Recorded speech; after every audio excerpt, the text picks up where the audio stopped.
and welcome to another episode of Hypothetically Intentional, where we ask the question, what if we set intentions with everything we do? I'm your special guest, Andrew. And I'm your normal primary host, Jake. That's right. And we are here for this completely normal episode. Yes, of Hypothetically Intentional that we took over. Yes, two very familiar voices to all of you, I'm sure, and there's no one missing. Mm-hmm.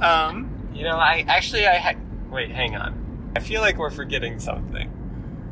Oh, yes? What are we forgetting? Well, I don't know. I get the sense, I feel like there's something missing that's normally here that we're forgetting. We forgot to set our intentions. Oh, yeah, that's right. Okay, yeah. What's our intention? Let's see. It's been a while since I've done it. I mean, I do this every time. Let's see. So, my intention for this episode is to be audible over the sound of the car that we are in. Ooh. And to, I don't know, try to talk about something that I feel like I have some experience in. Maybe, I feel like a lot of times I don't feel like I know what I'm talking about. So maybe this time I'll try to know what I'm talking about a little bit. Yeah, that's a good intention. My intention is to not crash. Uh-huh. I like the sound of that. Yeah. Or at least if I am going to crash, to only crash, in a non-fatal way for everyone involved. I liked the first intention better.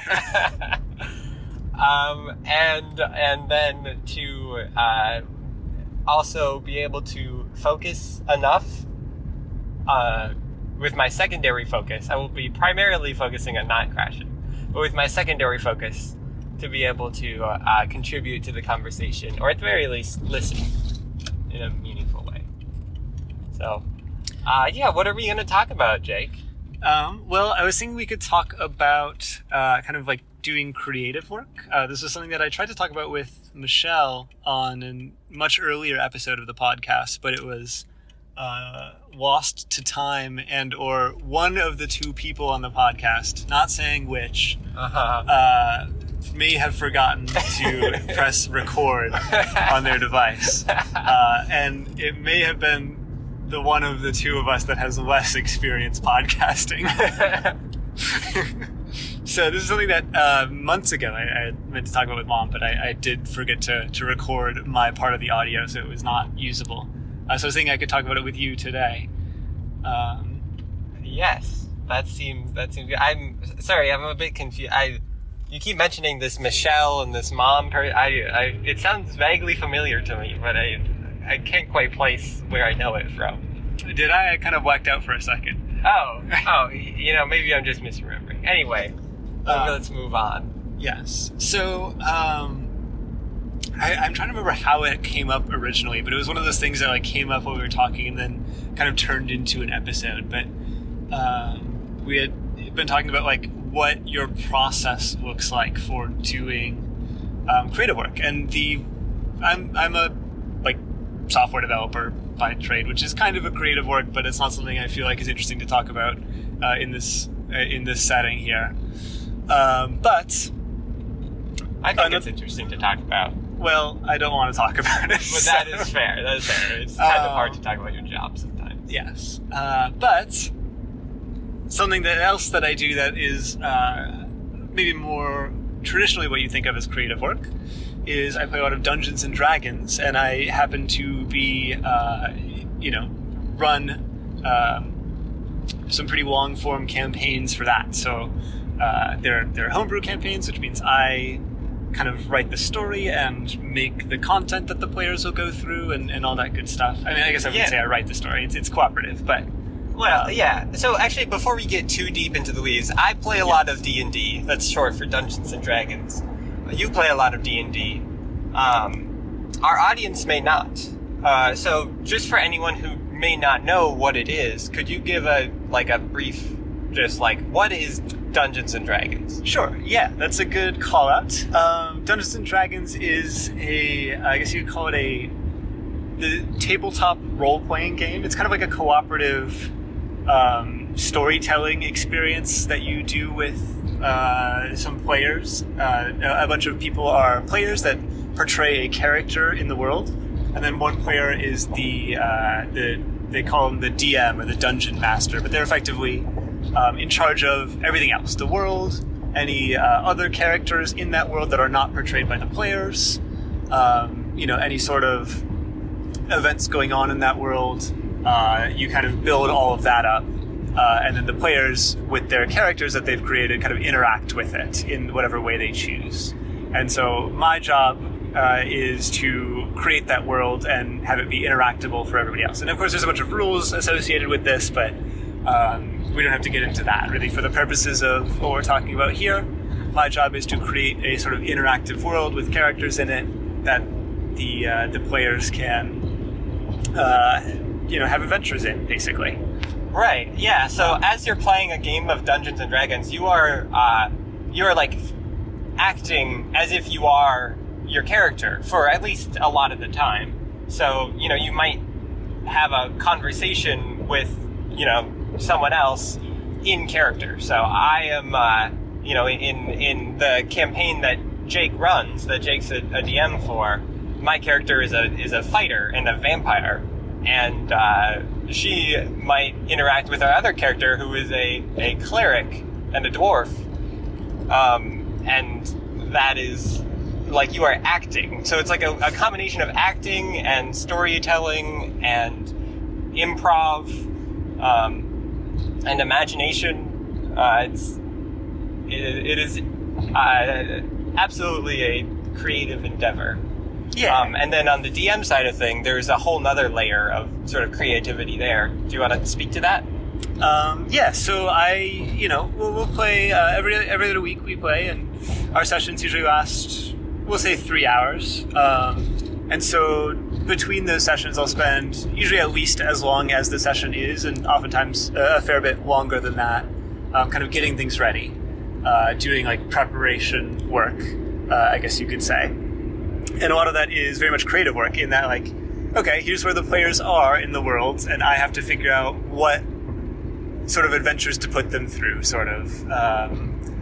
And so that can be that is a very like creatively intensive process, I guess you could say,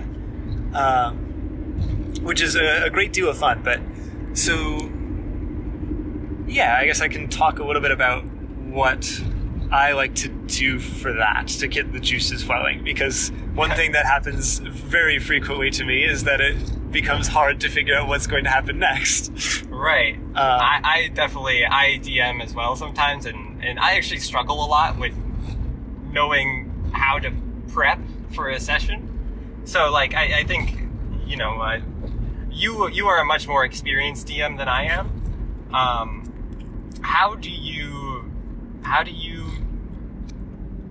like, do you sit around and just like, are you struck with an idea like, oh, this is what I'm going to make the next session about? Or do you like sit down and think, okay, now I'm going to set aside this time to decide what happens next? So how do you like get your creative juices flowing?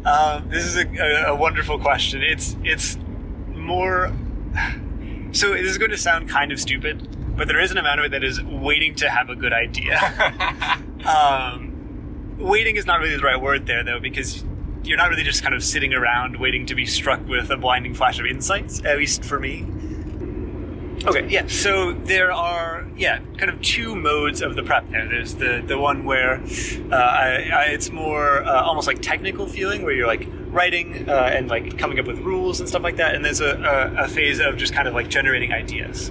And so obviously the first phase, the first phase that I mentioned, the phase of like trying to write a bunch of stuff down and come up with specifics for the session, specific things that are going to happen, that does not go well until you have kind of a seed of an idea, right? And this is true for a lot of creative projects, right? Until you kind of know where you're going, it's hard to map out the details. And so one thing that I like to do is try to get excited about it, right? Excited about the thing that I'm working on. So I'll just start to, like, maybe a week before the session, I'll just start to kind of think about what's happened previously and like what everybody's up to, and get excited about running, like the idea of running another session. And then when I'm, in the shower or like eating breakfast or whatever, like when I have downtime, if I just don't have something else occupying that, like if I like try to make a note to like not look at my phone or whatever, like, just kind of let my mind wander, it tends to wander in that direction. And then, once I'm in that headspace of being excited about it, then that's when you start to get like little seeds of ideas that kind of come to you, right? And then this is the part that is a little bit counterintuitive. When you sit down to go like map out the details, at least for me, that turns off that headspace. So, like you have to kind of make a balance there. So it's helpful if you can do things in chunks, right? So you have an idea and then you kind of start to map out some of the details, and then you take a break. You go for a walk, you go, again, take a shower, you go just take your step away from whatever, like you step away from your computer or wherever you're doing your actual creative work.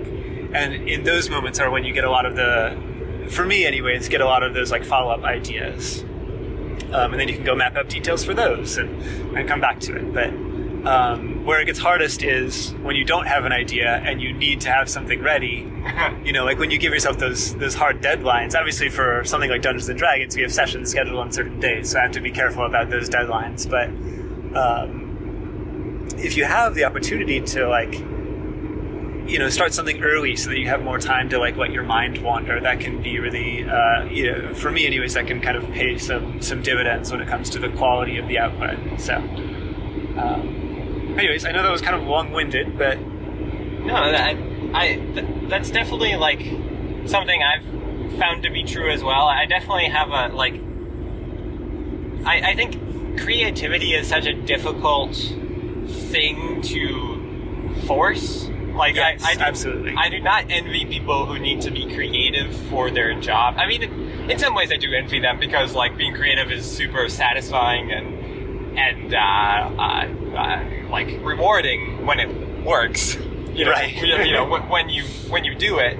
But, we were just talking about this earlier, like, creativity or sometimes even productivity, but especially creativity, really does, like, it tends to come in waves, and yes. You can't always control when those waves come, when they happen. I think I really like your point of like making sure that when you're like eating breakfast or taking a shower, that there aren't other like distractions nearby, so that you allow yourself time to just think. Yes, because you can't like force a creative, right? If you've got creative block, you can't like force your way past that, but you can still like set yourself up to give yourself more time for lightning to strike. Right. Yes. Or like that's a fun way of putting it. Yeah, you can't force yourself to get struck by lightning, but you can go outside. You can hold up a big metal rod. You can hold up a big metal rod. Spend more time outside in storms. Yeah. This is not. Don't take this advice literally. Legally. Yeah. Do not take this advice literally, please. Unless you're Ben Franklin. Ben Franklin specifically can get struck by lightning, and if he sues us, it's worth it for the story. Yes. No, yeah, I like the way that you put that. Giving yourself more time to be here with these ideas, for lightning to strike. Another thing that I've found helpful is like you won't always. I mean, it depends on your project or whatever that you're working on, right? But oftentimes it's less of like one big lightning bolt and more of little bits of ideas here and there that you get to kind of form together into a big thing. And so one thing that I have struggled with is like, if I'm prepping a session or something, I have a cool idea for something that I want to happen, and then whenever my mind goes to that wandering space of like, okay, here's a thing that I'm excited about D&D, I want to think about what's going to happen, it keeps going back to that same thing, and it's like, oh yeah, I want to make sure that I remember this, and I want this to be, part of it, or whatever. And so one thing that I've found I need to do there is like when I have those ideas, whenever I get a sec, I go and try to like write them down. make a note of them, and then that kind of puts them in their place, and then all of a sudden that space in my brain is free for the next cool idea to come in. Which I know I said, like, going into the details and writing things down can often take you out of that space, but, just making a note of something is a little bit different than really mapping out the details, for me anyways. But yeah, even like outside of D&D, this is kind of part of how I do my job too. I mean, I know I said I wasn't going to talk about it too much, but like, I'm a software developer, which involves like the solving of a lot of problems. And if I'm sitting there like, here's my ticket, I have to write this code to fix it, like, if you're sitting there writing code, you're not really thinking about the solution all that much. And so I've had spots before where it's like, I sit there and I'm like writing code because I'm under pressure to get something done, or I like want to do something in a timely fashion. So I'm just like writing whatever I can to make that happen, right? And then I step away for lunch or for whatever, and I'm like, oh, I could have been doing this a way easier way. So that could be another thing too, of like, or back to like running D&D sessions. Sometimes I have this idea and it's like, okay, well, it's not great, but I got to go with it. Because the session's in 2 days, and I start prepping for that and writing out details and things, and then all of a sudden that night I'm going to bed and it's like, oh, what about this completely different thing? Like, what if I scrap all that and do something completely different? Yeah. So like finding ways, another challenge is kind of like finding ways to try to get those ideas before you get into the detail work. Like if you can do it in the order of have an idea you're happy with and then go and fill in some details, like that can be cool, but that's obviously really hard to do when you're trying to produce something, especially on any sort of time schedule. Yeah. So I don't really have any. I don't know. Do you have any tips for that? For like doing stuff on a quick time schedule? No. For trying to like avoid getting stuck in doing something okay, like working really hard on the details of something okay, instead of like having an idea that is really good, right, and wanting to follow that. Yeah, this is definitely something I've like. So I think of this in sort of two situations in my life jump out to me right away. One is my work as well. Like I do like software testing and various testing. So, I think of, it doesn't matter the specifics too much, but I come across this situation a lot where I am in the middle of doing something, and as I am doing it, I see a variety of flaws in how I am doing it and better ways in which I could do it. Mm-hmm. So one thing I've learned from that is to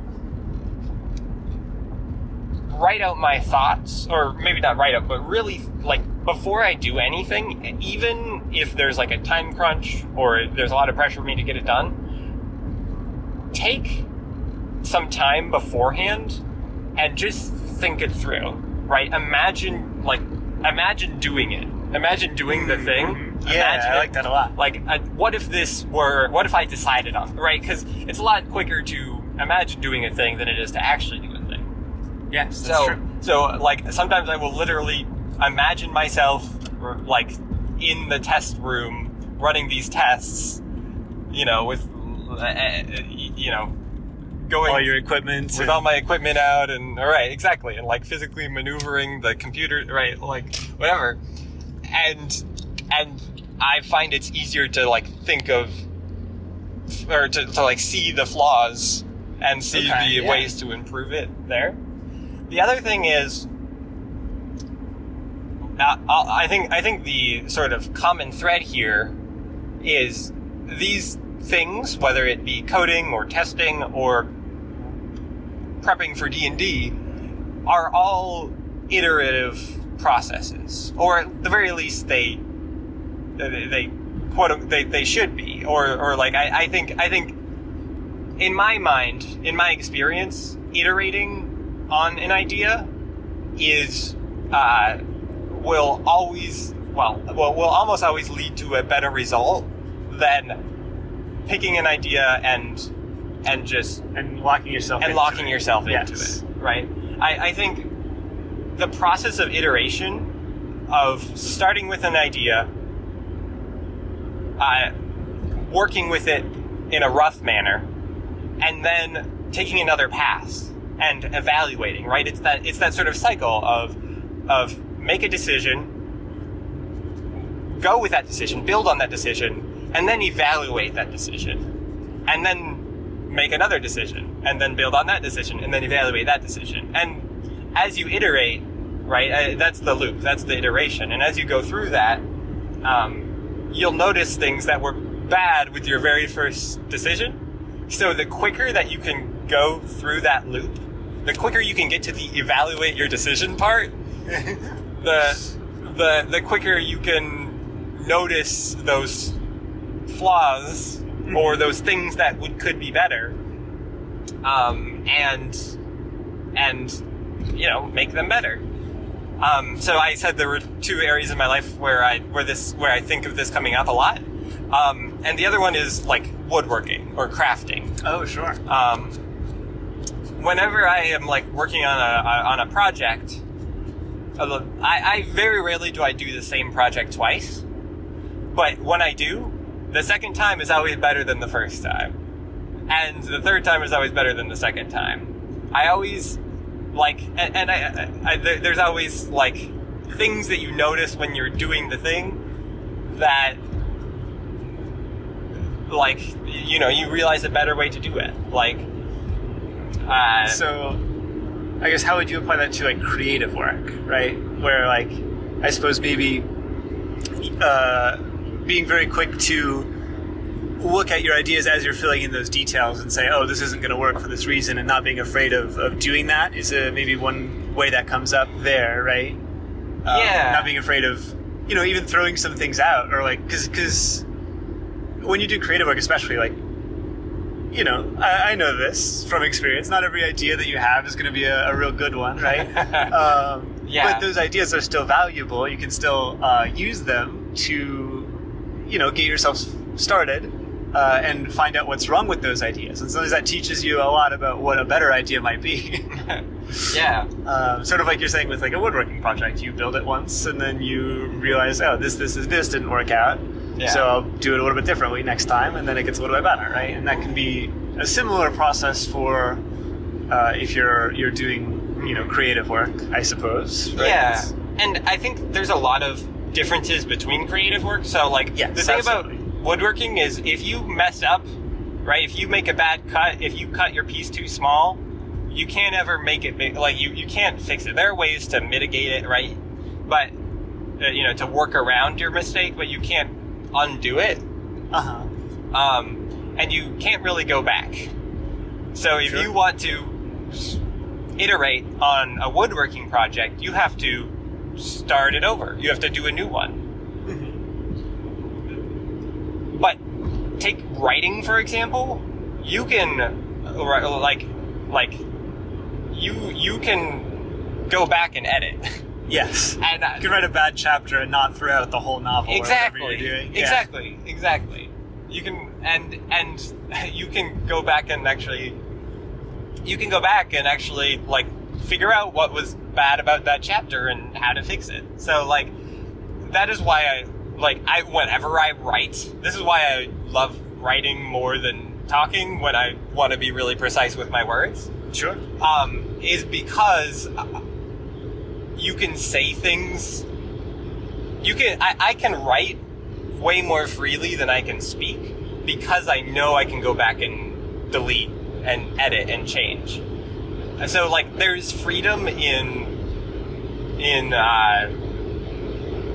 flexibility. Like sure. There's freedom in working with a medium that allows you to go back and edit. And I would say like if the creative medium that you're working with enables that, make the most of it. Like, we're back. We're back. We're back. I was wondering where your point was going there. Yes. Because it was a good point, but I was wondering how it was going to relate, and now we had the big reveal. I like it. Yes. So I think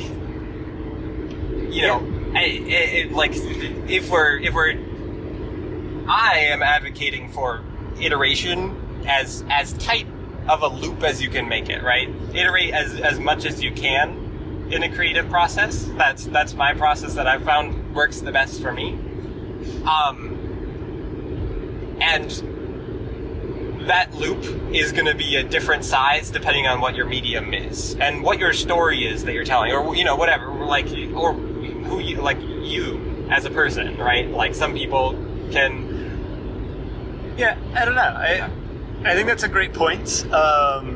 Make use of iteration as much as you can. Mm-hmm. I will also say, like, push back a little bit on do it as much as possible, right? Because I think, at least for me and some people, right, that can lead to never feeling like anything is complete, never feeling anything is good enough because it's not perfect. Mm-hmm.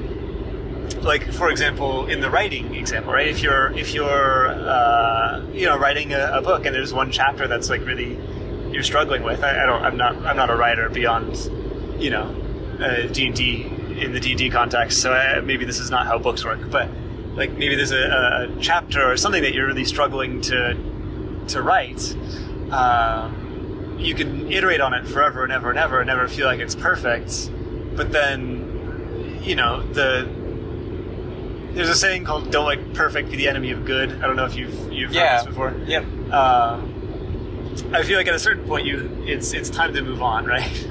So I don't know about iterate forever. That's the thing that I would push back on, or I guess as much as possible is the words you said. Yeah. It's a great tool to have, great to be able to do, but for some people, like myself, that can lead to some paralysis there, I guess, would be the way to put it.